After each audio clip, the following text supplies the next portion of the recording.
Morning, everybody. What's going on?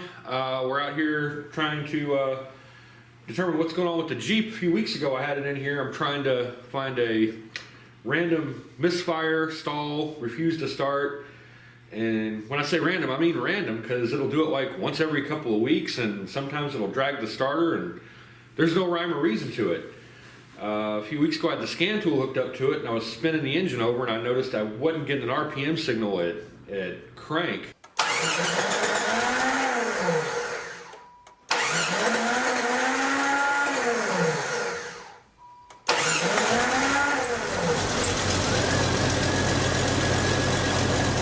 Eric's with me here this morning. He brought a scope, so we're gonna start trying to do this the complicated way.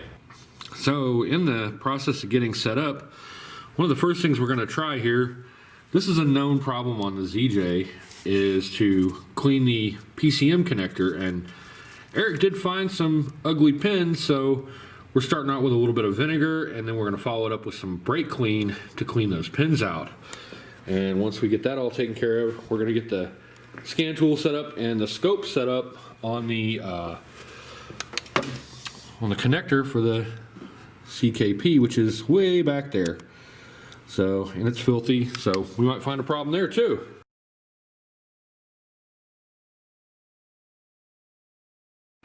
Okay, so we screwed up. The diagram wasn't clear. It was hard to see the right wire. I was actually on the wrong side of the connector. Go figure.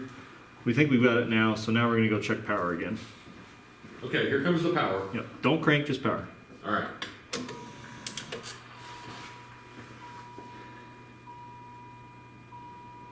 Okay, yep, now I've got it. So 7.28 volts again. I'm going to adjust my range here a little bit. Trying to see how clean the signal is. It's a little noisy, it's not bad though. So here I've got this thing set down to very, very low. Running at 50 microseconds. And you see there is a little peak there. It's got a little bit of noise on the power, but that's, you know, being a basically a regulated power supply, that's not that unheard of. And granted, the voltage variance we're seeing here is, what's my division? Actually about 1 volt. It's a little noisy. So each little square here is 1 volt. And so those pulses are about a half volt variance. Half a volt variance, okay. Which, granted, it's a half volt at a frequency of really damn high. But anyway, so that's the power supply. So we got good power supply going to the sensors. This is the signal wire coming back from the sensor right now, the crank position sensor, which is 0, which it totally just depends on where we're at right now. So center of the screen is 0 volts again. My division is at 2, so right now we're showing 5 volts on the signal. So let's see what this looks like when it's cranking. So go ahead and try to fire it up. Oh wait, I got some glare, yeah. Okay, we're gonna go hit the key. Yep. Make sure my cables are clear. All right, here we go. Okay.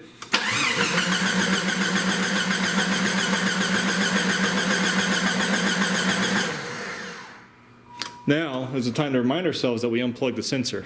Yeah, I was gonna say, did you plug the sensor back in? So consequently, it's doing exactly what it should be doing, which is nothing. So, Just testing everybody, right? right.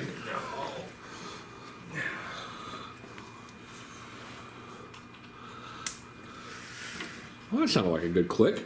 Yeah, it's seated. Okay, so now we're showing 0 volts. It's probably not to be unexpected. Let me get this guy set up steady so you can just Set the camera? get your camera on it. Yeah. All right. What I'll do here. So being a Hall effect sensor, what we should be seeing is a square wave signal that basically anytime an object passes in front of the sensor, it's either going to go high or go low. And as we're cranking, we should see some sort of pattern. Now, being a crank position sensor, it could be basically even space triggers, so it's just a perfect 50% duty cycle square wave, or it's also possible that maybe they've got some encoding on there, you know, to tell which position the crank is in, what part of the rotation, in which case you'll see a little bit of a pattern. Now, I think that one notch on these 4 liters is larger than the rest.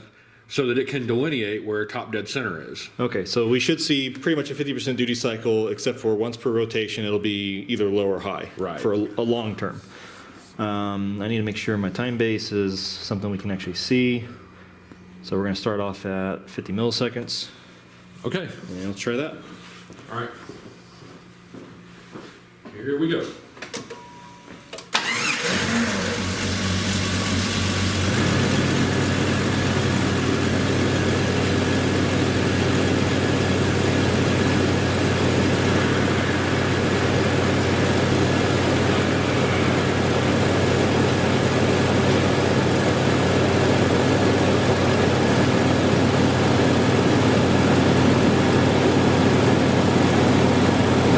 Trigger to be steady, you'll be able to see what this is doing. Let's just do this. So see, you're getting basically 4 pulses per revolution plus a dead pulse and another 4 pulses. Right. So that dead pulse is, like you said, your sync. Right.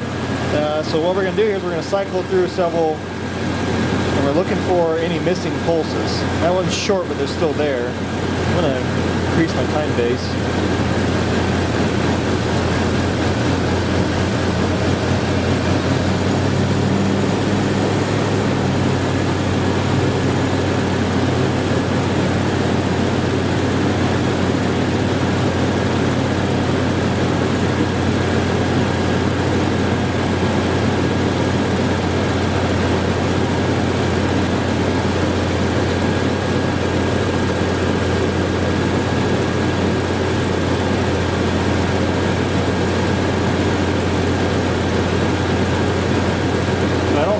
Missing at this time. Yeah, I'm getting there. Well, I mean, there's like right there actually. Yeah, every great once in a while you see one that kind of drops out.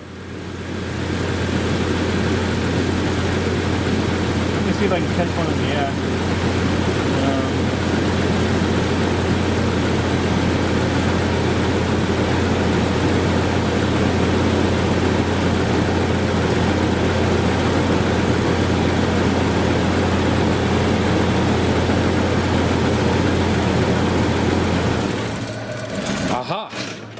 Aha! So let's fire it back up again. Right, let's see if it'll crank. While I'm cranking on it, take a look at that, yeah. Yeah, because we want to see if we're getting a crank signal to the scan tool.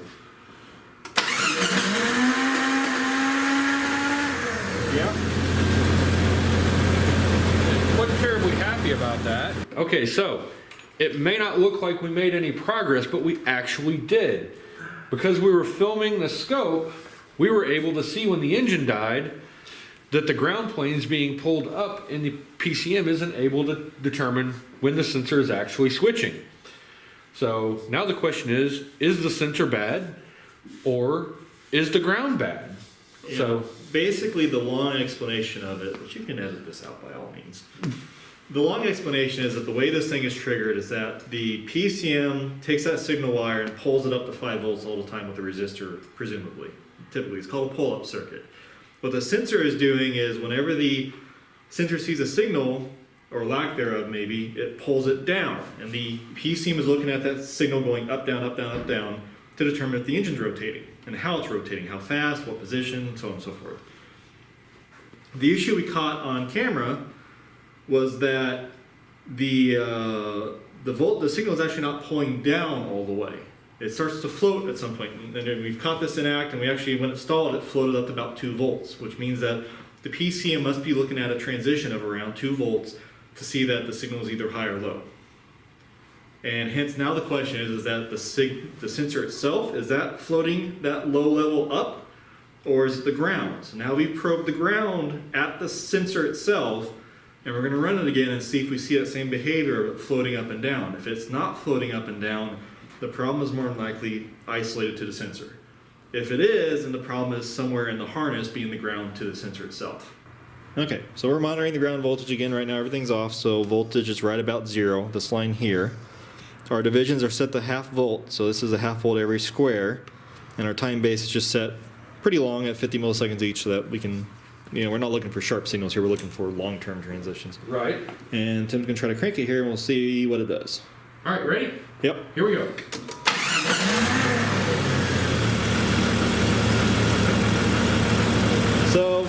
just the baseline noise that we normally see or have seen before. A lot of that can be alternator noise, even signal noise from other parts of the engine. But so far it's holding steady. So now we can play the waiting game. We'll see if it floats. Well, let me switch this over to the signal wire now. Because I mean, it's been steady this whole time. So let's go back to the signal wire and see what it looks like. So we don't need to cut the shot. Is that what? All right, so now we're unplugged.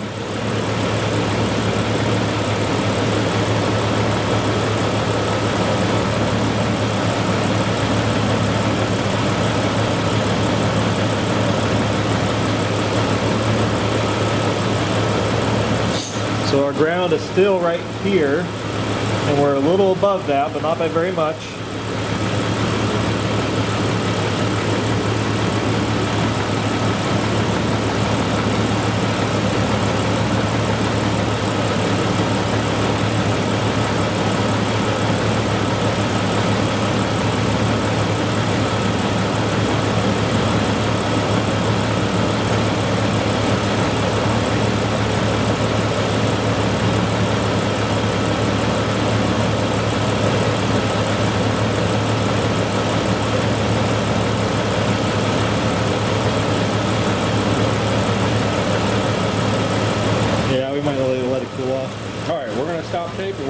Thing cool. We'll come back to it in a minute. Well, you can't say that it's not a lack of looking.